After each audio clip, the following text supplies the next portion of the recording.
जय हिंद दोस्तों, आप सभी का स्वागत है एक बार फिर से आपके अपने YouTube चैनल यूनिक ज्ञान में। आज हम भी ये फर्स्ट सेमेस्टर हिस्ट्री के चैप्टर 6 देखेंगे, जिसमें हम गुप्त वंश के विषय में पढ़ेंगे। इसके पहले 5 चैप्टर हमने आपको पढ़ा दिए हैं, जिसमें आपको प्राचीन इतिहास अर्थात सिंधु घाटी सभ्यता से पुरातात्विक स्रोतों से लेकर हर एक चैप्टर को अच्छे से समझाया हुआ है। सबसे पहले हमने पुरातात्विक स्रोत पढ़े, फिर उसके बाद सिंधु घाटी सभ्यता के विषय में, विभिन्न स्थलों के विषय में, कौन सी जगह से क्या प्राप्त हुआ, फिर वैदिक सभ्यता को हमने पढ़ा।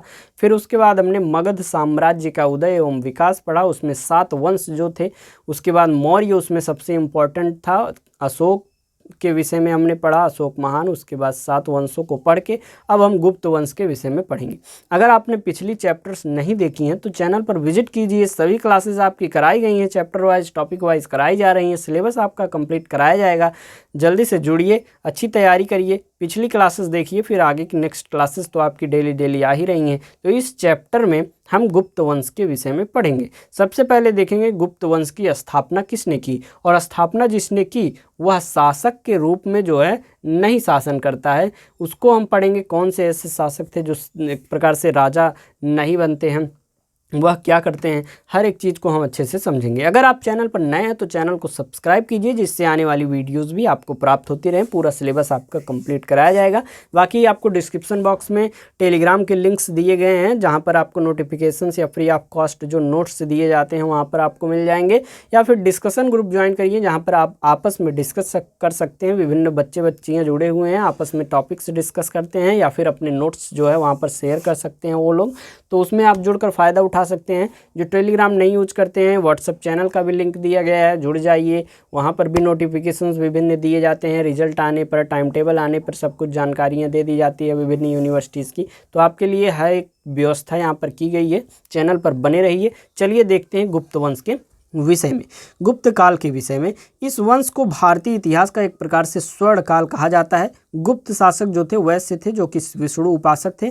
इस वंश के संस्थापक कौन थे? श्रीगुप्त थे। इन्होंने बिहार के स्थान पर उत्तर प्रदेश को अधिक वरीयता दी हुई थी। इन्होंने अपनी राजधानी उत्तर प्रदेश के कौशाम्बी को बनाया हुआ था। इस वंश का अगला शासक कौन था?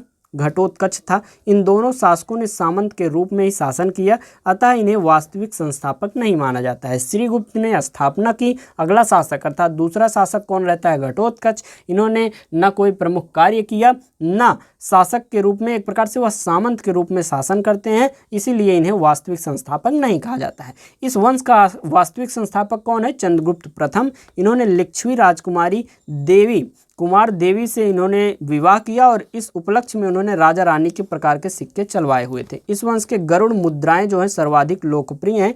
इस वंश में सोने के मुद्रा को जो है दिनार तथा चांदी के रुपये को रुपयक कहा जाता है। महाराजा धीराज की उपाधि जो है धारण करने वाला प्रथम शासक चंद्रगुप्त प्रथम था, और गुप्त संवत का प्रारंभ 319 से 20 ईस्वी में चंद्रगुप्त प्रथम ने जो है चलाया हुआ था। उसके बाद चंद्रगुप्त का पुत्र जो है शासन करता है, कौन? समुद्रगुप्त। समुद्रगुप्त का नाम तो आपने सुना ही होगा। इसे प्राचीन भारत का एक प्रकार से इतिहास के महानतम शासकों में गिना जाता है। किसे? समुद्रगुप्त को।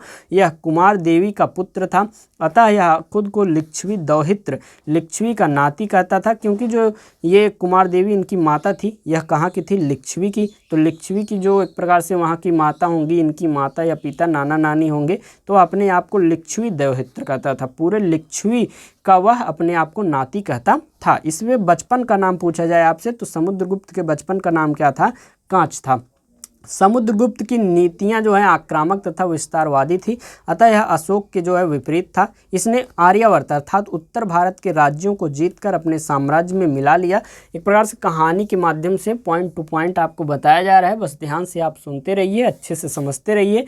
क्लासेस जब खत्म हो जाएं तो आपके कोई भी डाउट रहे तो आप जो है कमेंट सेक्शन में पूछ सकते हैं। तो समुद्रगुप्त किसका पुत्र था? चंद्रगुप्त प्रथम का। चंद्रगुप्त प्रथम कौन था? वास्तविक संस्थापक था गुप्त वंश का, लेकिन स्थापना किसने की हुई थी? श्रीगुप्त ने। श्रीगुप्त, उसके बाद आता है घटोत्कच। श्रीगुप्त और घटोत्कच सामंत के रूप में शासन करते हैं। उसके बाद चंद्रगुप्त प्रथम जो आता है वह एक प्रकार से राजा शासक बनता है, और वह जो है वास्तविक संस्थापक कहलाता है। वास्तविक संस्थापक जो है वह कुमार देवी से विवाह करता है, जो कि लिच्छवी नरेश रहती हैं। लिच्छवी नरेश की पुत्री रहती हैं कुमार देवी, उनसे उनका विवाह होता है। विवाह के बाद उनका पुत्र कौन होता है? समुद्रगुप्त। समुद्रगुप्त का बचपन का नाम कांच, अभी तक हमने इतना पढ़ा हुआ है। समुद्रगुप्त की नीतियां जो थी कैसी थी? आक्रामक और विस्तारवादी थी, और अशोक के जो है यह विपरीत था।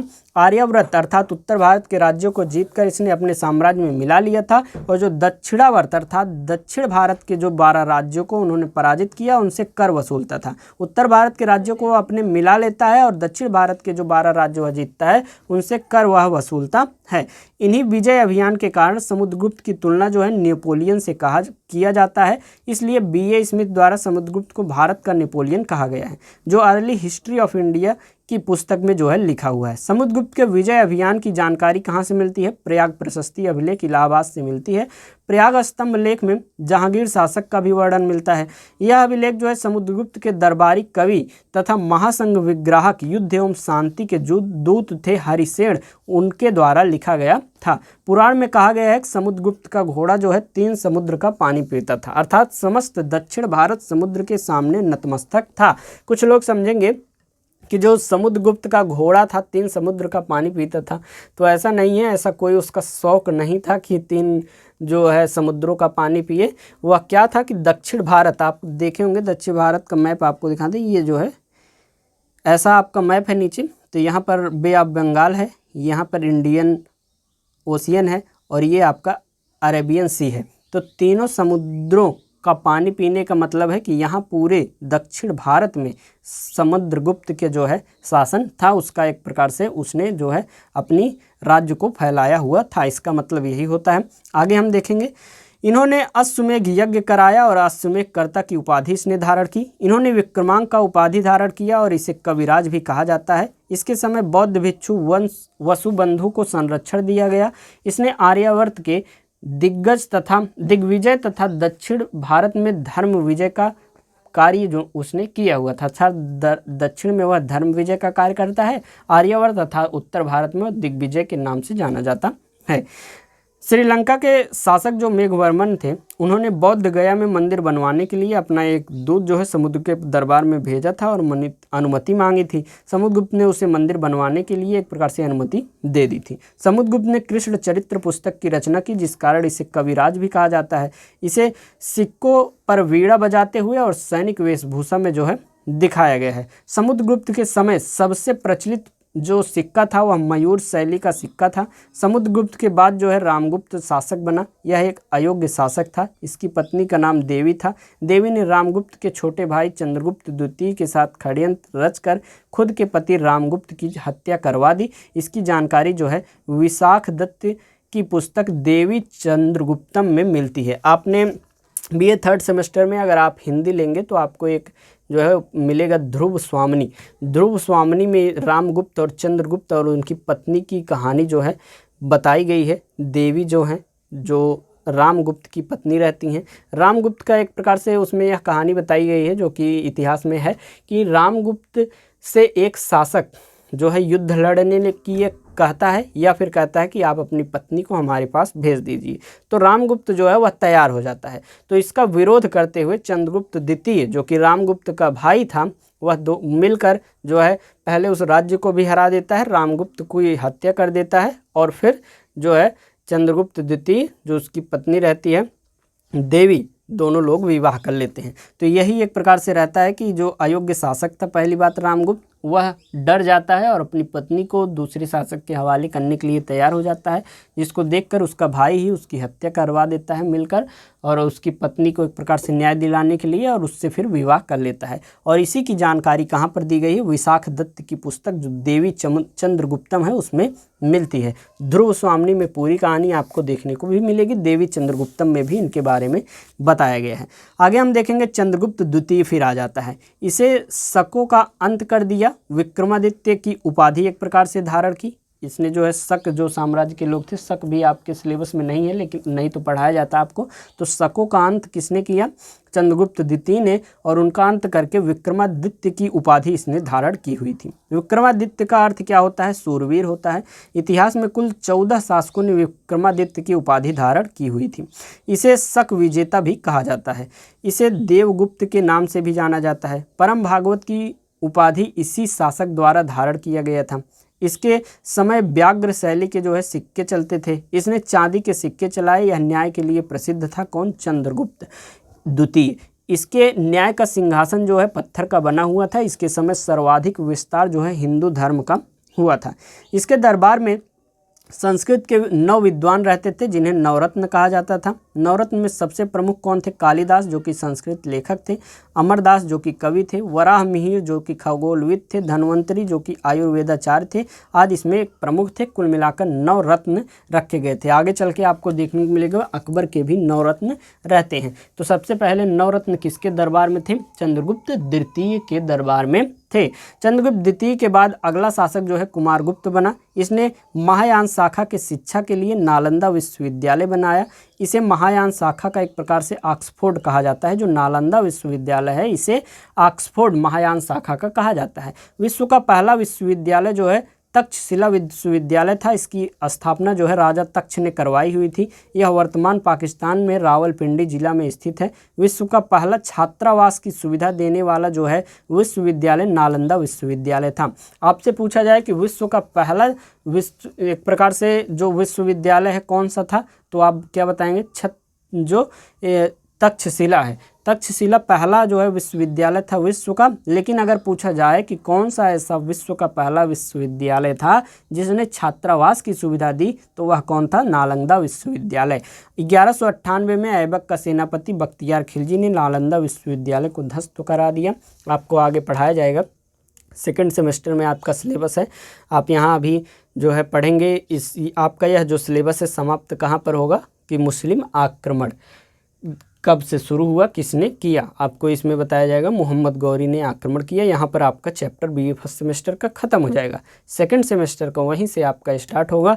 फिर सेकंड सेमेस्टर में आप पढ़ेंगे मोहम्मद गौरी जो है आता है यहाँ पर आक्रमण करता है। फिर उसके दास जो रहते हैं कुतुबुद्दीन ऐबक, वह यहाँ पर शासन करने लगता है। गुलाम वंश की स्थापना करता है। दिल्ली सल्तनत में कुल 5 वंश जो है एक प्रकार से शासन करते हैं। उन वंशों को पढ़ेंगे आप। फिर मुग़ल काल जो है आप पढ़ेंगे, आपके सिलेबस में वह रहेगा।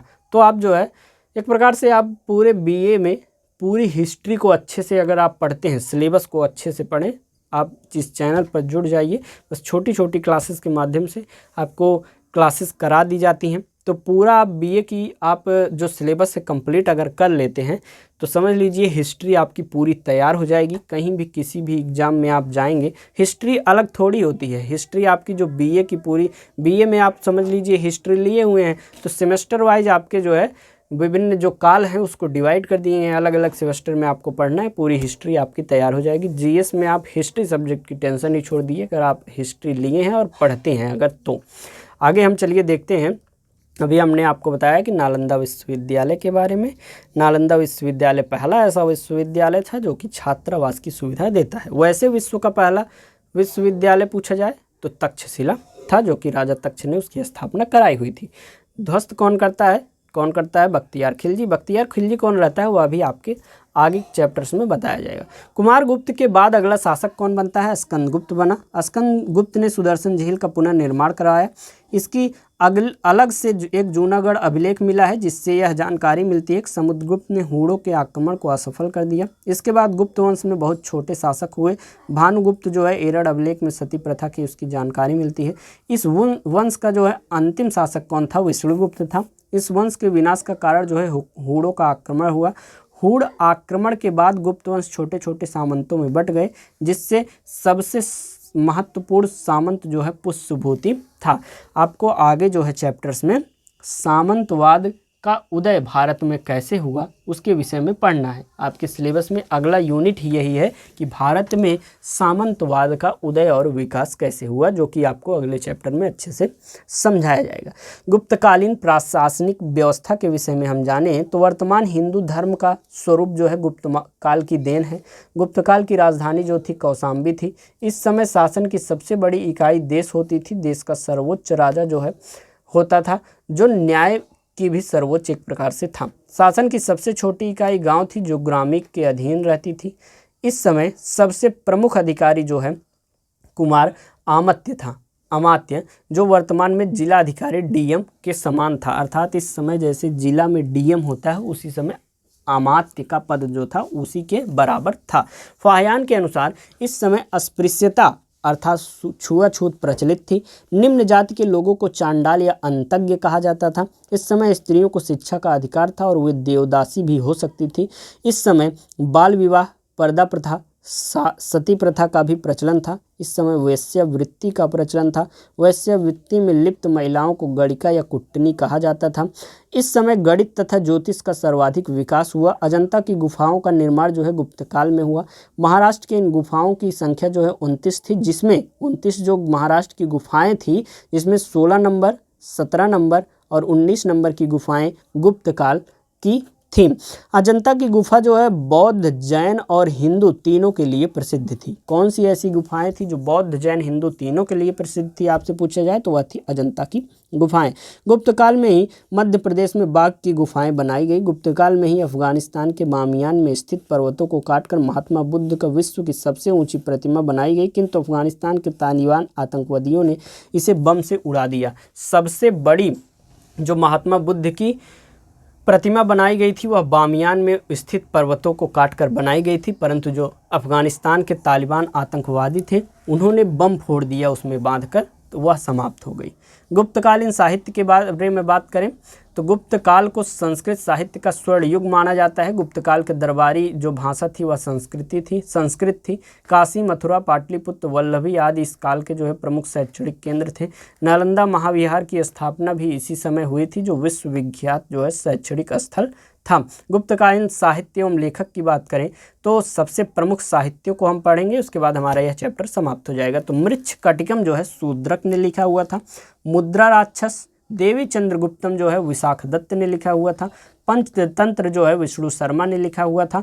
नीतिसार जो है कामंदक ने लिखा हुआ था। कामसूत्र वात्स्यायन ने लिखा हुआ था। कुमार संभवम, मेघदूतम, रघुवंशम, ऋतुसंहार, मालविकाग्निमित्रम, विक्रमोर्वश्यम, अभिज्ञान शाकुंतलम, यह सभी कालिदास जी ने लिखी हुई थी। स्वप्नवास वदत्ता जो है भास ने लिखा हुआ था। महाभारत वेदव्यास ने लिखा हुआ था। सूर्य सिद्धांत आर्यभट्ट ने और मालती माधव जो है भवभूति ने लिखा हुआ था।